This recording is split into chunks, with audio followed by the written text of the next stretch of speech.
going to team relations, talking to your supervisors. If that gets you punished, what the heck do you think might happen if you put your name on a federal lawsuit? Which side are you on? Which side are you on? If you thought, that the only thing Hyundai is doing wrong in Alabama was forcing 12-year-old children to work in manufacturing plants with OSHA fines for amputation hazards, your estimation of the morals of corporate executives is too high, actually. Last week, another lawsuit alleging racism at Hyundai plants in Alabama was filed, this time by 5 black men who alleged they were denied promotions, unfairly punished, and told to report to their, quote, master, oh my God, by a higher up in the company. Now, I say another because this is a second lawsuit brought against Hyundai in as many months. Last month, a black executive filed suit as well. And in this lawsuit, they say that this comes subsequent to an EEOC complaint against Hyundai from the same person. They say that Hyundai's argument in the EEOC case against the accusations of racism is that the elevation to the executive team had been, quote, nothing more than a tactic to counter union organizing at the plant, and that since the union threat had abated, she was expendable. So their defense was, no, we're not racist. We just pulled up a token black woman for union busting. That was it. We're not racist. That's all we were doing. They're race neutral union busting, and it just so happens that black people are getting hurt by it, right? I'm sure it's all a big coincidence. Here to talk to us about this case and the other one, here to talk to us about both of those cases that he is representing folks for against Hyundai is Artur Davis, an attorney with HKM Employment Attorneys. Artur, thanks for taking the time to talk to us this morning. I appreciate it. No, thank you. Good to meet both of you, and good to join your program this morning. Thank you. Absolutely. So, I guess talk to us about this the most recent one first, and then we can go to the one from last month about the the insane defense they had in this EEOC case. But let's talk about this one, the one that was filed last week, where on behalf of those 5 black men who allege, among other things, that they were told to report to their, quote, master. Talk to us about how they came into contact with you and what and all of the things that they're alleging and what they're looking for from this lawsuit. Sure. So let me start by saying that these 5 guys are enormously brave. Frederick Coleman, Edward Daniels, Stacy Trimble, Jason Ingram, they have all shown an enormous capacity, and Jimmy Williams, they've all shown an enormous capacity for bravery just by filing a lawsuit. 4 of the 5 of these individuals still work at Hyundai. Now, I want you and your audience to think about that. This is a lawsuit that alleges systematic retaliation, not just discrimination, but retaliation at the plant. So if you're alleging that making internal complaints, going to team relations, talking to your supervisors, if you're alleging that that gets you punished, that gets you demoted, that gets you ridden up, what the heck do you think might happen if you put your name on a federal lawsuit? So for these gentlemen, again, 4 of the 5 still work there. Literally 2 of them were telling me that they got news alerts about this case on Thursday night while they were picking up their cell phones to go home as they were leaving the shift. So it is amazing to me that these gentlemen, and it's noteworthy to me that these gentlemen have shown this kind of courage. So the lawsuit is about what I believe is a culture of discrimination and retaliation at the Hyundai plant in Montgomery. It's as simple as that. It's a plant where almost all the hard work of building cars and painting cars and assembling cars is done by African Americans. And the overwhelming majority of that work is done by African American men. But within this company, if you are an African American, the more the job pays, the more power the job has, the less likely it is to be diverse. So Hyundai promotes black people to supervise black people on the front lines. There are plenty of black team leaders and group leaders. But when you try to move from that level to assistant manager, there's a dramatic drop off. But still, 30% of the assistant managers are black. But guess what happens when you move to manager? That drops down to less than 10%. And guess what happens when you try to move to the very prestigious role of head of department? Hyundai currently has, out of roughly 20 some heads of department, 2 are African American, and one of those was installed in just the last several months. Now let's go one step beyond that to the executive team, which is roughly 14 or 15 people who run the plant and make all the senior decisions. I want you to mull on this for a minute. In the last 17 years since Hyundai and Montgomery went fully operational, in the last 17 years, 2 black people have sat on the executive team. 2 in 17 years. Now, on top of that pattern of not promoting and a rigid and hard glass ceiling for black folks, there has been a blatant pattern of retaliation against people who have the nerve to speak up. So there's one incident where a white manager told a group of black people, "Oh, Master Swain needs to talk to you. The master wants to talk to you." He obviously thought that was funny. Right. He obviously thought that was funny. Well, there is never has been, never will be anything remotely jocular about an institution that put people in chains and whip them and disfigure them and discard them for life. That ain't joking material. But these gentlemen complain. So what do you think happens after the complaints? After the complaints, a team relations official told several of the black men, 3 of whom are my clients, Coleman, Daniels, and Williams, they were told, watch out, there's a target on you, there's a red dot on you, and all the hunters listening know what that means, and they're trying to fire you, they're trying to get your jobs. All of these gentlemen have faced retaliation. One of them, Mr. Coleman, was told back in August, he asked, look, I've been applying for promotions for several years. I'm getting good marks in my interviews. I'm getting good performance reviews. Why am I not getting promoted? You know what a senior official told him? You need to stop complaining and making all this noise and make management happy. When you do that, maybe you'll get promoted. So this case is about getting some justice at the Hyundai plant in Montgomery. And we all know in the American legal system and this capitalist culture that we have, justice is measured by money. So we are seeking financial damages. We're seeking damages for lost wages because when these men are denied promotions, they're denied income that they're entitled to. But we're also seeking damages for emotional distress. One of my clients, and I won't name which one, but it's mentioned in the lawsuit, one of my clients has literally had to take the last 2 months off at work because of the pressure that he's under and the anxiety that he's under, knowing that every day he goes to work, he feels there's a bullseye on him. Some people handle that. Some people, though, feel that stress and they feel that pressure, and that's wrong. And that's why the law awards compensatory damages. So we are looking forward to litigating this case. I'm working with a very talented lawyer, Ivy Best, who's one of the most brilliant young lawyers I've ever worked with. We look forward to litigating these cases and the case of Yvette Yulke Schufert that we filed a month ago.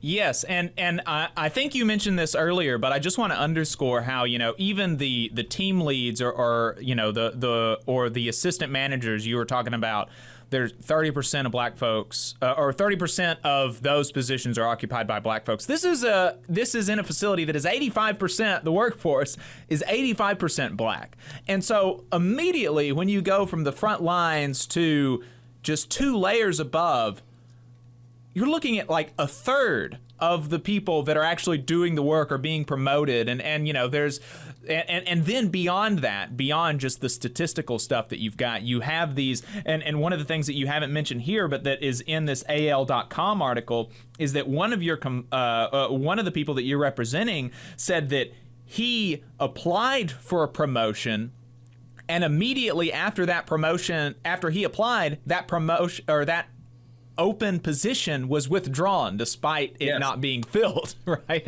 So there's clear, like, we don't want, you know, it's clear by the numbers, it's clear by the retaliation when you talk about discrimination happening, and it's clear by closing open positions that are not being filled when the only people that are applying is black folks. So let me put this in perspective. Let's say that somehow Alabama was 85% black. Let's say Alabama was 85% black. But let's say that every official in the state, every member of the legislature, everyone who held a senior position was white.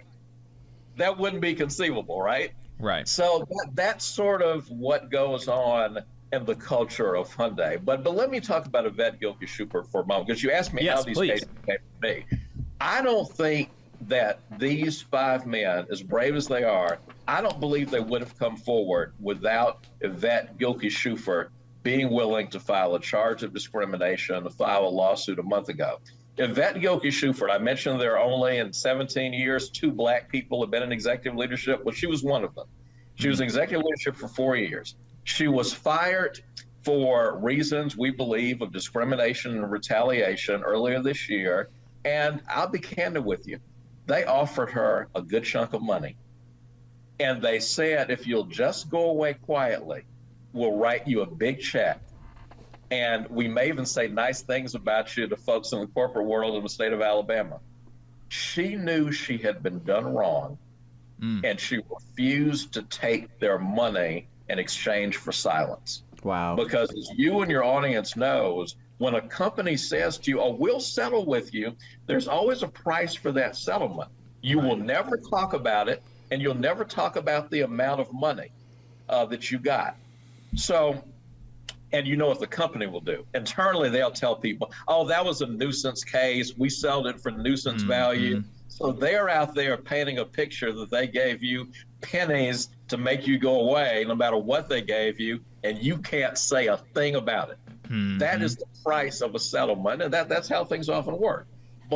And many people say, you know what, I need the money, and I respect that. I'm a plaintiff's lawyer, so we negotiate plenty of settlements. But I give Yvette an enormous amount of credit. I promise you, if you knew the amount of money that she was offered, I suspect 95 out of 100 people in the state of Alabama would have said, you know what, forget this discrimination business. She was courageous enough to stand up. And once she stood up, it did get covered in the media. These gentlemen said, if this lady can stand up, we can stand up too. And some of the, there are 3 instances that are called out in the AL.com article about hers. And so we'll talk about the first 2, which are pretty crazy, and then we'll save, the best for last, as it were, as far as the Union Talk radio show is concerned. One of them, she said she was paid $15,000 less than similarly situated counterparts, which is pretty bad in and of itself. Then another one, she said that during a meeting, she found that, or as she was elevated to this, quote, director of administration in 2018, she found that her duties had been so pared back that a white executive, quote, joked that her, quote, primary role during team sessions was to ensure the coffee stayed hot. Yeah. That's insane. I mean, let me give the context for that. So the normal position of the normal duties of director of administration are you run vending, you run business relations, you run HR, you run team relations, you participate in all business planning. The HR function was taken away from her. The team relations function was taken away from her. She was denied membership in all the business planning sessions. So one of the few duties that she had left, her principal duties, frankly, were Black political outreach and working with political folks like Congresswoman Sewell and the leadership in Montgomery, and working with Quinn Ross at Alabama State. Those were honestly her primary duties for a lot of the time she spent there, that 4 years. But one of the duties left with her was managing vendors. Well, vendors include cafeteria services, and that includes the people who provide the coffee for the executive session meetings. So one day the coffee was lukewarm, and the joke was made of that your primary duty is to make sure the coffee's warm. Wow. Because vendors who supply the coffee fell under her leadership. Now, this is the reality.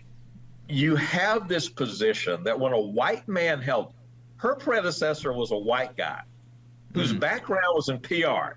No disrespect to PR, right? We're doing your PR right now in a sense. But he came up in the ranks and was a PR guy who then they moved into management to give him some experience. He became director of administration. He had the whole kit and caboodle. He ran human relations, he ran team relations, participated in all the business planning meetings, has an undergraduate BA. Well, when a vet gets the position, a vet has an MBA.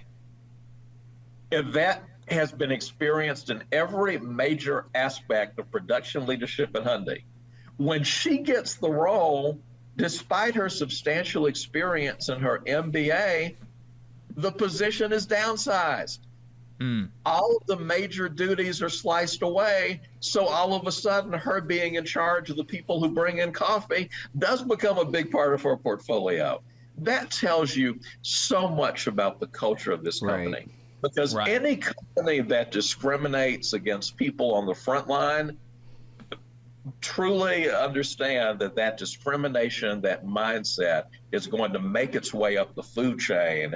And even the African Americans who do manage to break through, they are vulnerable to being slapped down at some point. And listen to something, this is about women too.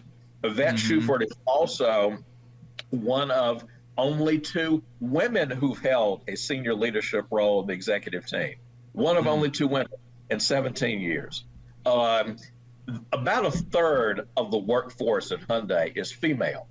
But again, a fraction of the leadership is female. And that's not just Black women, that's white women as well. Hyundai is happy to have Blacks and women help build cars. They're happy to have that happen.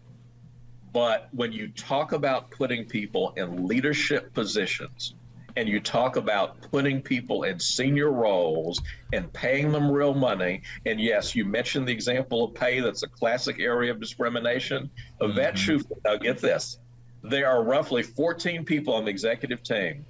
Of the directors, the people who are director level, and there were 7 of them, only 2 of them had a terminal degree. Head of legal had a JD, she had an MBA.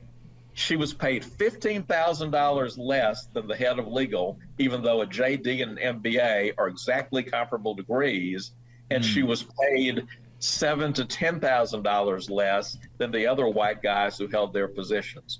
So she was underpaid for 4 years, not given the responsibilities her predecessor, who was less educated and less experienced, was given. I call that a culture of discrimination. Absolutely, and one of the reasons that that I think the article alludes to that some of those HR responsibilities might have been pared away was alluded to in the EEOC case that she brought against Hyundai before filing this lawsuit with you. Where during this EEOC case, and I called you yesterday because Adam didn't believe that we were reading the article right. But I called you yesterday and confirmed that in the EEOC case, Hyundai's defense was that they only elevated her to kill a union campaign. So they basically, they got, one of them kind of, right? They got somebody from a black woman, elevated her to a position of authority. See, look how much we care about black folks, about women, and that was and they just said that was their defense.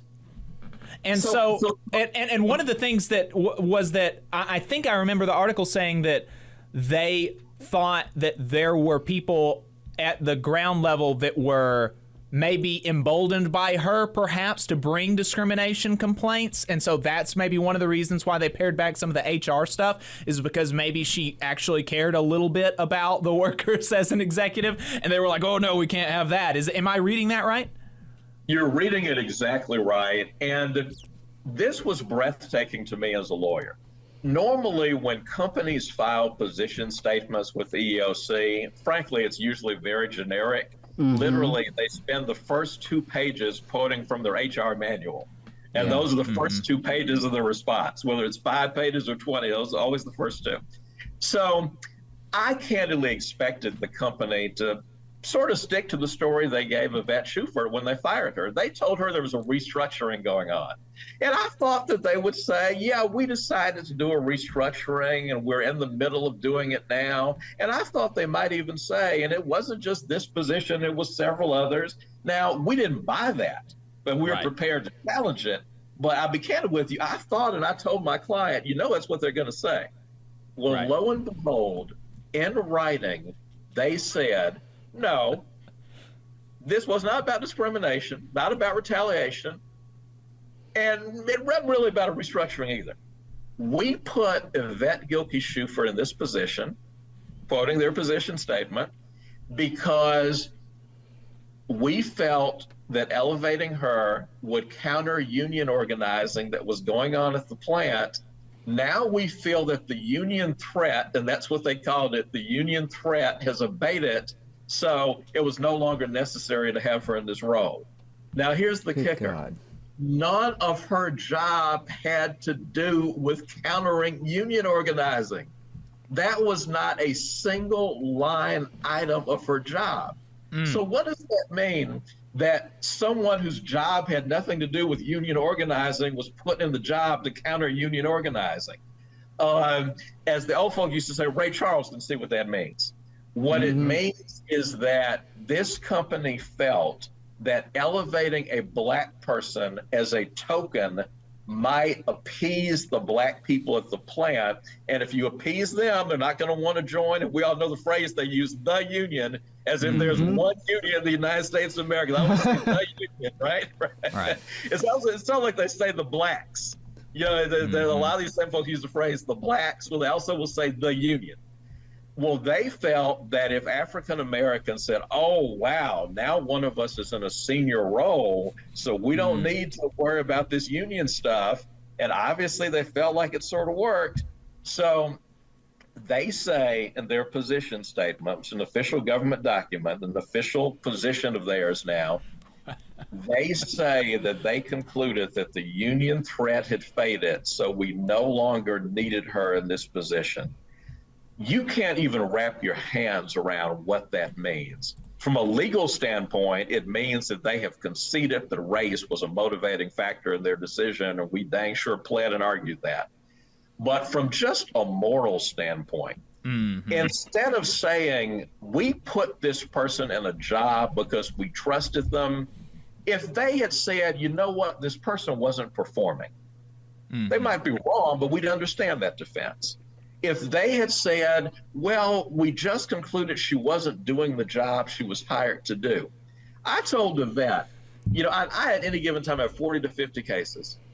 Hers might be the only case that I have where the company's defense is not in some way, shape, or form poor performance. And their position statement, they had not a negative word to say about her job performance. I can't tell you how rare that is. I've had clients who've had spotless records that they say, well, they had a good record, but they were late the 2 days before we fired them. They've been here for 5 years. They were late those 2 days. And you're sitting there saying, really? With Yvette, they don't even suggest there was a problem. That is so rare in these cases for them to admit no performance issues, no disciplinary issues, no infractions, but we just thought that we didn't need a token anymore, so goodbye. Wow. It's so egregious. Yeah. It's a pretty shocking one. So it sounds like you're feeling pretty good about this one.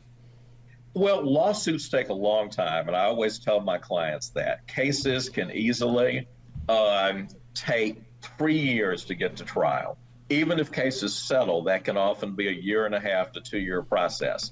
And I always tell my clients, if we go to a jury and we win, they're going to appeal.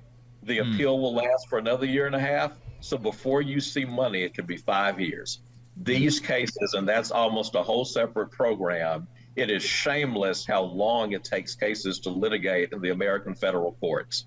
But we feel confident that, first of all, these individuals deserve a champion. That's always my standard when I decide, do I bring a lawsuit?